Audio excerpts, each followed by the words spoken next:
Hey everyone. In today's episode, I sat down with Dan Englander, the founder of Sales Schema. Sales Schema is a New York based consultancy that works with agencies to help them increase their own deal flow and win new clients. Dan and I spent some time discussing the different challenges that he's seeing in agency life.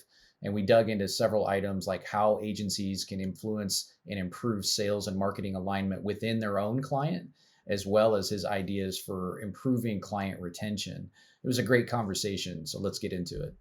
So Dan, it's great having you on the show.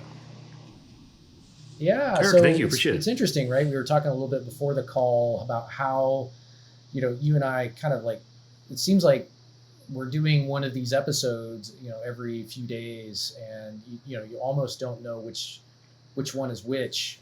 And it's interesting. Like I Yeah. remember seeing your bio a couple of months ago when we were started having this conversation. I was like, man, this guy is perfect. We should have him on the show. He's perfect for the audience. So I think folks are going to get a lot out of it.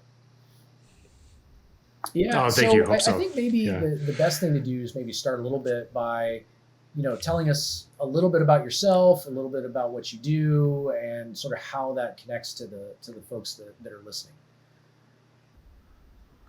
Yeah, for sure. So I basically come from the agency space originally. I've lived in New York for about a decade. And when I moved here out of college, I landed in sort of like the dust heap of the agency world and worked for a social media agency back when you could just say, hey, we do social media. And companies would just say, hey, take all of our money. And so I was, an accounts grunt and I was trying to get placements for products. So I'd be doing cold email in order on kind of this PR side. That was my first gig. Landed in sort of a sales client service role, bouncing back and forth between serving clients and trying to win deals, selling animated explainer videos to Fortune 500s and funded startups and everything in between. And then started Sales Schema from there in like 2014 and realized that like, okay, I'm this sales guy and I want to make a business that can scale. The closest thing is like lead gen. And also it was the thing that everybody that I knew wanted help with was getting leads. And then it's sort of, the rest is history, as they say. We started out doing lots of cold outreach and then that stopped working as well. And we sort of advanced to what we do now, which is what I like to think of as a better, more tasteful way to get meetings in mid to So I large want to talk companies, about basically. that, Yeah. but before we do, I want to rewind just a second and talk about how it was like in the agency world when you said you did social media back in the day. So because I think a lot of agencies end Yeah. up falling into the same trap where agencies like they find a niche, they do really well with that niche, right? And um, they sort of ride the wave and they're known for one thing. And then what ultimately happens is, the market shifts or taste shift or, tech shifts. And then what you're left with is an agency that is only known for one thing. So I was just kind of curious, like when Yeah. you're talking about social, it's like back then you could basically say I do social and you would get clients. I'm oversimplifying, but not maybe only slightly. Yeah. I was just kind of curious, like where do you see that? Like, do you see that same sort of thing where? Yeah. It's a really good question. And I think that there's lots of these little gold rushes that we see every few years, right? Where it's like, yeah, if you a decade ago or now or whatever now it was social media, and then it's like whatever, and then it was influencer a few years ago, and then it's all there's always one of these new things. I think the challenge, and to shamelessly plug my book, Relationship Sales at Scale, that's coming out pretty soon. I talk a lot about this a lot in there, and I think that when it comes to like a business that you can start without anything that's like a proprietary piece of technology, like a service business that requires people and a laptop and an internet connection, you can kind of expect that nightclub to get very, very crowded sooner than it used to, right? So I think that there's definitely value to specializing and having a few things you do really well, maybe in a few different verticals, or maybe you serve one vertical, but you do a million things for them. I'm not saying that that's not really useful, but I think we sort of fool ourselves as agencies by thinking that the reason people buy or the reason people open the door to us is the case studies or the service or one of these things. It's really more about trust, and that's what becomes valuable in the context of a high skepticism market, right? It's more about, okay, I get what you do. I know you do social media. I know you do this. I know you do that. I know who you do it for. can I trust you over the million other agencies that are beating down my door? So that's the problem that we try to help clients solve. To extend to that or update it to 2022, right? Last year, this year, it's podcasts. Anybody who does agency video, anything around podcasts, you can basically get clients, right? And then over time, it gets commoditized. And I think where the agencies sort of lose the visibility, and back when I started, it was CRO, right? Conversion rate optimization was the thing in mid 2000s, right? Or late 2000s. And that was something where people would come in the door and they say, I need CRO because this is definitely an area, because they read it in a Gartner report or they read it somewhere, right? Where that's what generated the next thing. And podcasts are the thing today, and whatever the thing tomorrow is. But ultimately, those are tactics, and that is not a strategy. And at the end of the day, what we're talking about building is a strategy that the tactics then support. And the strategy always has to tie back to revenue.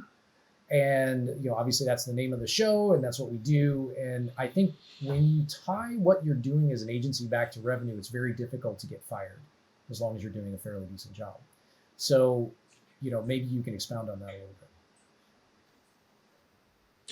Yeah, no, I couldn't agree more. I mean, I think that a lot of the times, and I'm not the one that came up with this idea. I think Robert Rose has put it really well, where there's this kind of like commodity dead zone that I think a lot of the times people aim for because it's easy to productize, or hey, why not, like or it's because the owners start out with a specialization there, so that's web design or app development or any of those things. And when really there's this kind of smile curve that Robert Rose talks about, where at the top of it, the top left, there's the planning and there's the strategy to solve big lucrative problems. And then back on the other side of it, in the top right, it's CRO and measurement and these other things that again solve big lucrative problems. I think the challenge becomes if you start in the middle, then you kind of can get friend zoned, right? And they're like, okay, you make tweets, you're going to be the people that write tweets for us forever, and you're not going to get out of it. So I think that's really, like, for example, I'll put ourselves in that seat. Like, we focus on literally top of funnel, like opening doors and that kind of thing. But the problem that we're solving is bigger than that. And all the positioning that we do is around new business. And even if we're not literally going to be the ones on the call closing the deal, because we can't, we're still looking to give our clients resources and be a part of that process, right? Because it's important to us and our clients and so on and so forth. So same with Constant Contact.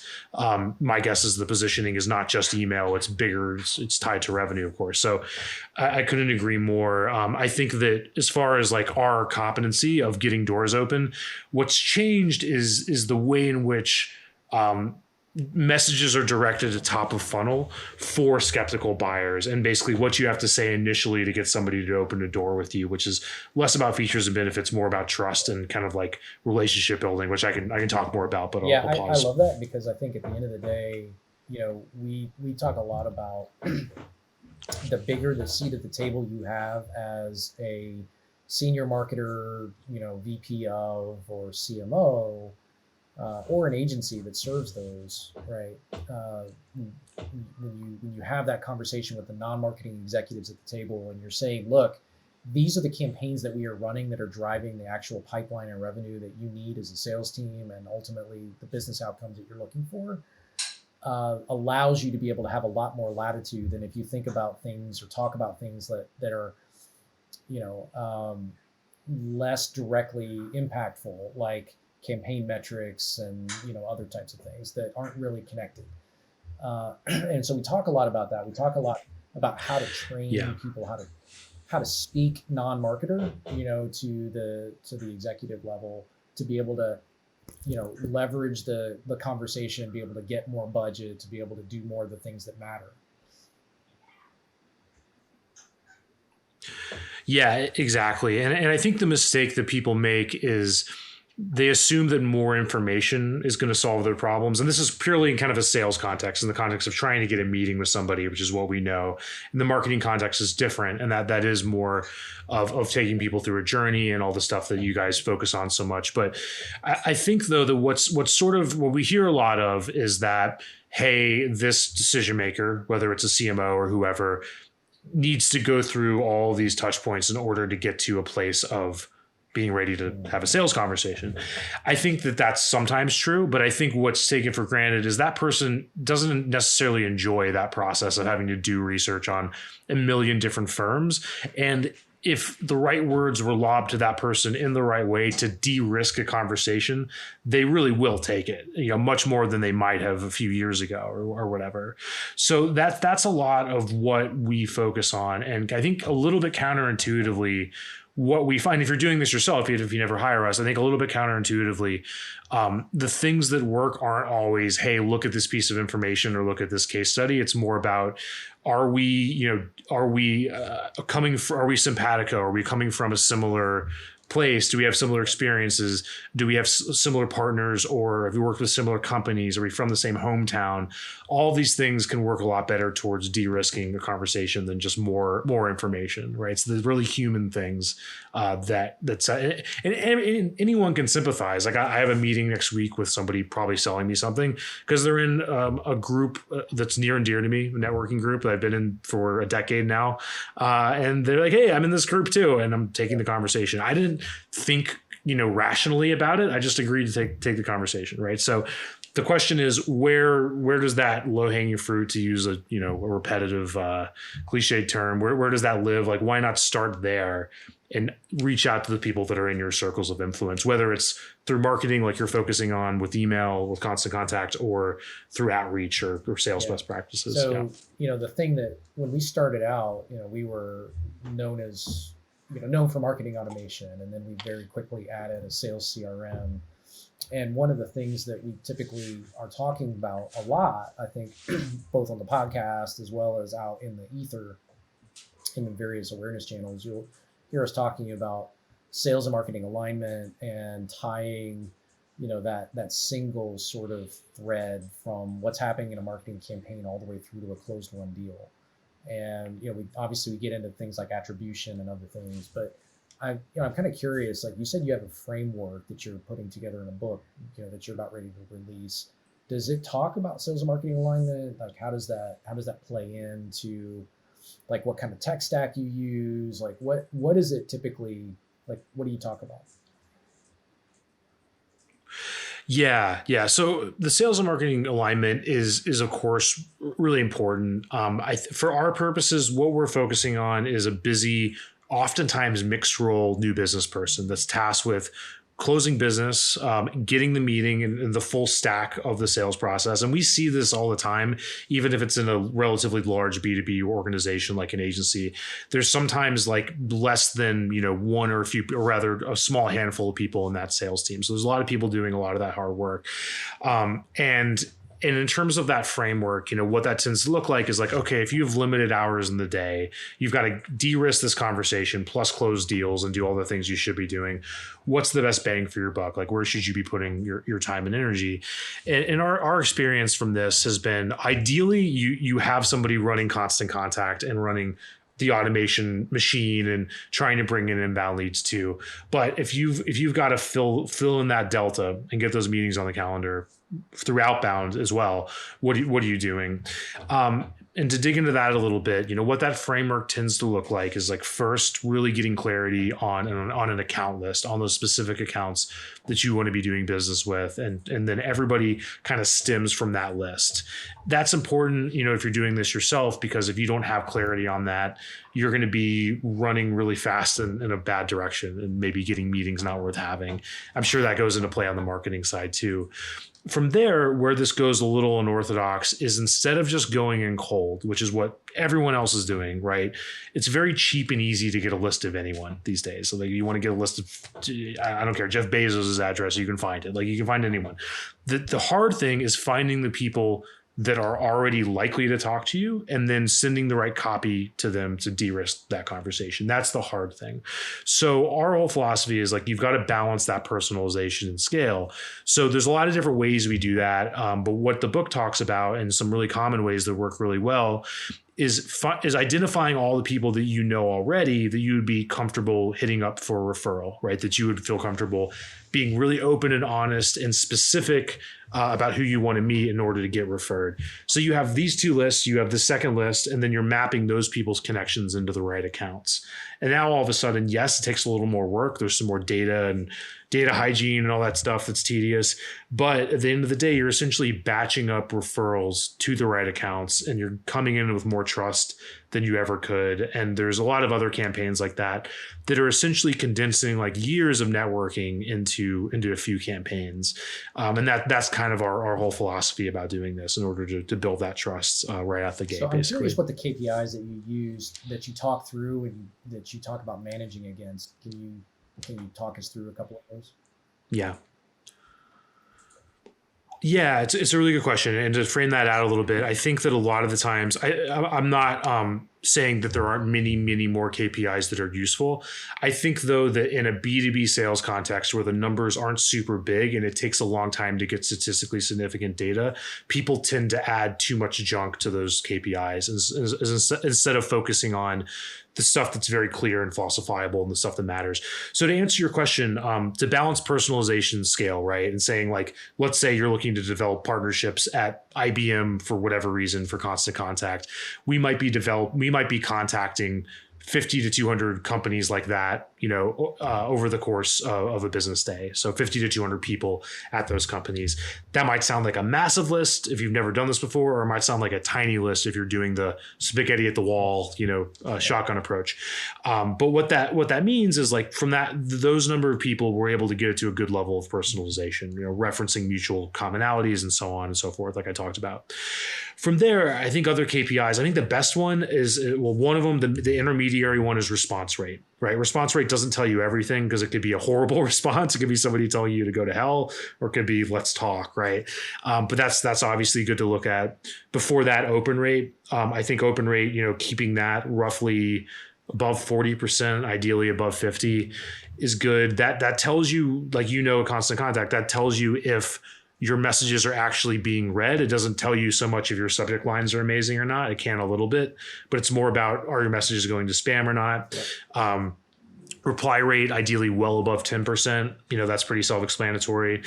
But really the most important metric is meeting rate. What are the number of meetings that you're getting in a given week or month for that matter? And that's like really the thing to look at, because everything else can kind of happen due to a number of variables like technical reasons and other things. But that meeting rate is the thing that fuels everything else. And I think that if people are newer to using these KPIs, they can kind of fool themselves. They can say like, well, I had not this many meetings, and these were good and these were bad, but really it has to just be that falsifiable metric. We can get into a whole other conversation about close rates, but it's another episode too. Yeah, I would love to have that conversation, because it's interesting. I talk to a lot of sales teams and just in the course of what I do. And, one of the conversations is always, hey, what should my close rate really be, right? I'm in B2B and I have this kind of, demo scheduled, the demo attend rate, and I'm looking for these kinds of, I'm looking at this kind of pipeline, and like, what should I really be looking for? And they're always looking for that range. But, I'm going to give the answer that everybody's going to give, which is, well, it depends, right? It's everybody's favorite answer. And, the reality is it truly does depend. But is a general rule of thumb, would you say that, let's say, like, if you're doing a true inbound motion where these are hand raisers who are saying, I want a demo, and they're not being incentivized in any way. They're doing it, or they're coming in organically, not the organic channel, but organically of their own volition, requesting a demo and saying, I would like to see I would like to talk to your sales team. Assuming that that's the case, it seems like, the sort of the range that I've been kind of looking is like, 18 to 23%, something like that, in that range of an actual pipeline opportunity that's been qualified at an SQL level of, to a closed one. And it's going to vary. There's always going to be outliers. Sorry. Yeah, I think that's pretty valid. I think that could probably get a lot higher if it's an inbound prospect and you have like everything buttoned up and dialed in, and you're like systematically testing each stage of the process, from ad to, or click, to landing page to booked appointment to like all the nurture materials, you could probably get that like north of 50.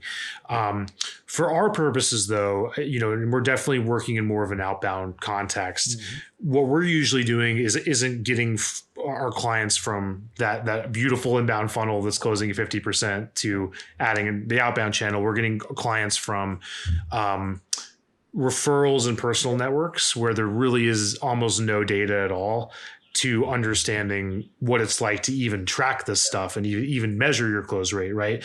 When we get clients that are delusional, they'll say things like, well, our close rate is off the chart. It's 80%, right? Or 70%. And it's like, and then the ones that are more self-aware would be like, we just don't know, it's mostly from people that are essentially ready to buy, and then they might get a couple referrals.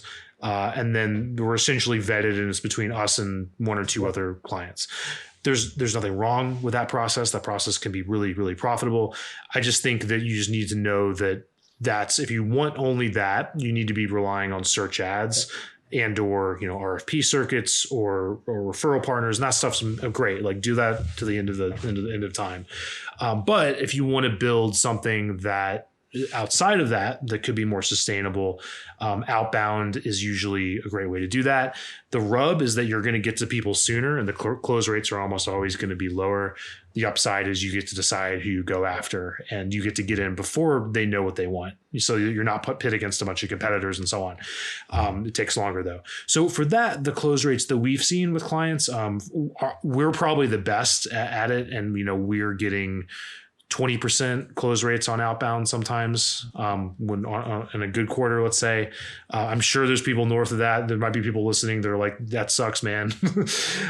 They've been doing it a while. I think that if you're starting new at it, aiming for probably less than 10%, you might need to get on 15, 20 calls to close a deal. Yeah. Because you've never had to develop a sales process. You're kind of getting in really late. So, but it's worth it. It's worth it to get from 5 to 10 to 15%, 20%, and so on. Yeah. And so you're looking for, typically, just to set the context a little bit for the outbound function, you're typically looking at somebody who's raised their Series A. They're looking to scale, right? They are, in a position where, they're scaling up their team. They want to grow quick, right? Triple, double. And you're sort of getting in at that stage, or would you say it's more even like a B round, or both? Yeah, we all of the above potentially. I think for us to be a fit, we're usually going after a high client lifetime value, i.e., minimum. Our clients are 50,000 up to millions or whatever, in order to justify not just the investment in us, but the process of what we're doing. Beyond that, we've worked with startups. I think our original specialization was the agency world, selling into mid to large companies, but kind of all of the above. I think that the other way in which we partner with people, or rather the way in which we're a little different, is that we're not just trying to replicate the old cold outreach game, and where people are just using the BDR sort of model. Oftentimes that means we're conducting outreach on behalf of somebody more senior. And I don't know, it's still I think that even if you never hire us, even if you're kind of looking to do this in-house, that tends to be what we see to be more effective, is the outreach is coming from somebody that the receiver would actually want to talk to, right? Like, there's nothing against BDRs. I think BDRs are great. I was essentially a BDR when I first started. But if you're like a CMO or a high level person, and you're like, unless it's a brand new piece of software that's doing the selling itself, if you're selling a service or something that's more intangible, you've got to have somebody senior enough that somebody's like, wow, I would actually want to hear from this person and hear their experience and so on. So that's usually what we're recommending when we're doing the outreach on behalf of that person. So that's actually really interesting. I think just for the audience too, and like listening to the way that you described it, it's not necessarily based on a stage. It's based on what the use case is more than anything else. Like this is what I need. This is what I'm trying to do. This is what I'm trying to grow.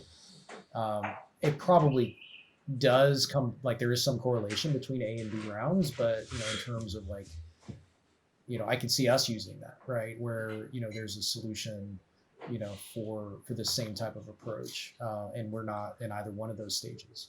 So yeah, that's interesting. Yeah, and that's what we found is that with how easy it is to start digital companies, digital solutions, whether it's software or services or whatever it might be, the hard thing is just breaking through that door, and that's what we're good at. And it's and I think that there's lots of ways to do that, right? You can do that. There's some people that are going to be less receptive to outbound, and that's where these inbound channels really are useful. Like you're developing the constant contact on these funnels.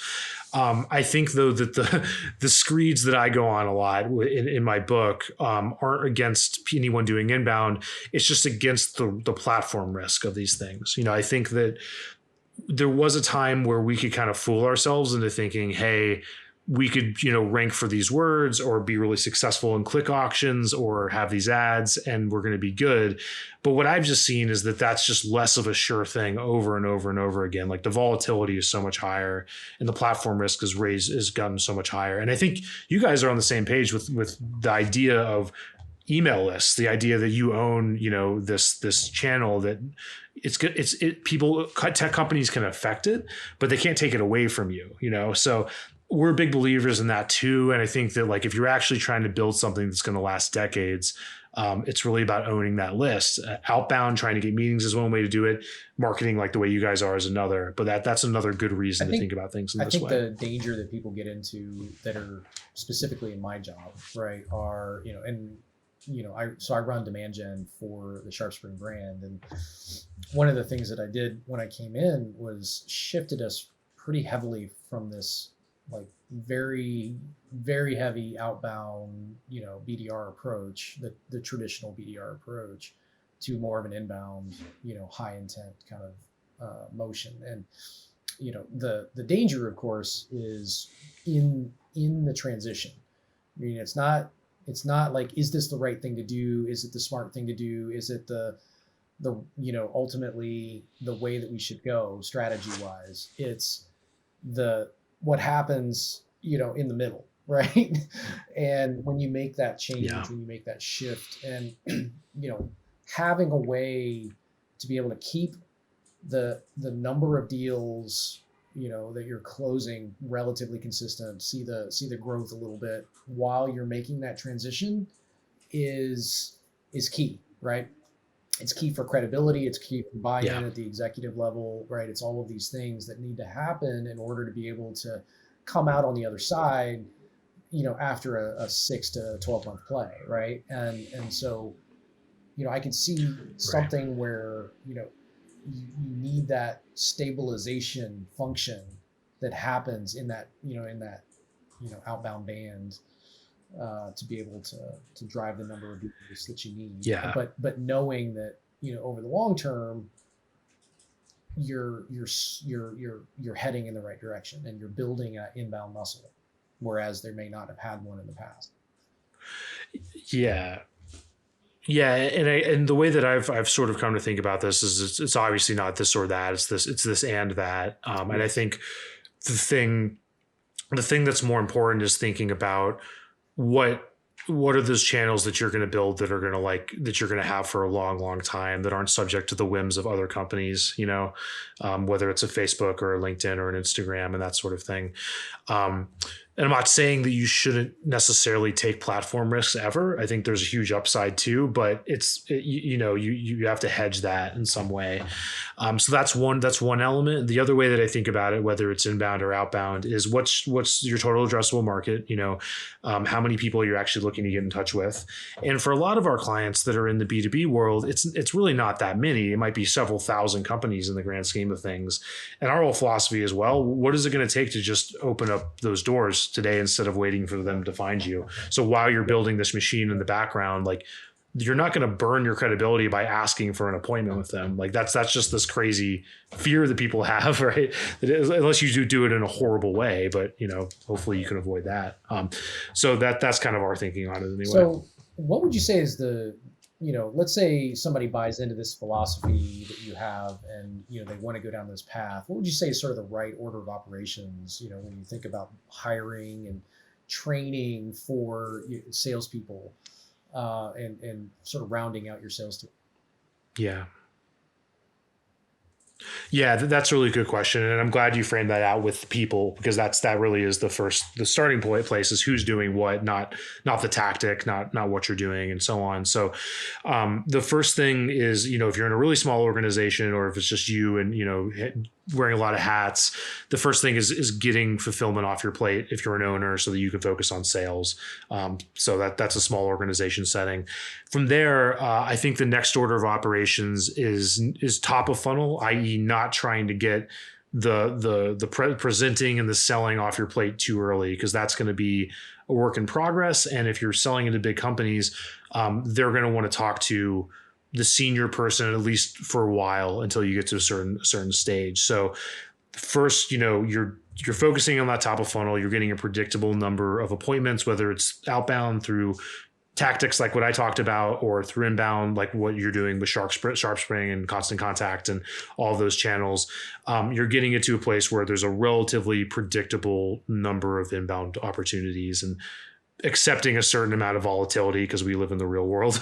And then from there, once all of those ducks are in a row and you have something that's like working, and you have good hard data on close rates, then you're getting that closer in that seat, and that account executive, or whatever you want to call it. Yeah. From there, you can put fuel on the fire and basically keep putting, pipeline through that person, and scaling out past there. So I'm sure there's a lot more to get into there with training and best practices, and how you can optimize this stuff. But that's hopefully useful. No, I think it is, because I think it gives people who are listening some context. And I think the challenge, like for those that are listening in, and most of them are going to be marketers, they are going to be listening to this and saying, how I think it provides some insight into how a sales team grows out, right? They're fairly familiar with how a marketing team tends to scale and grow as you add new people.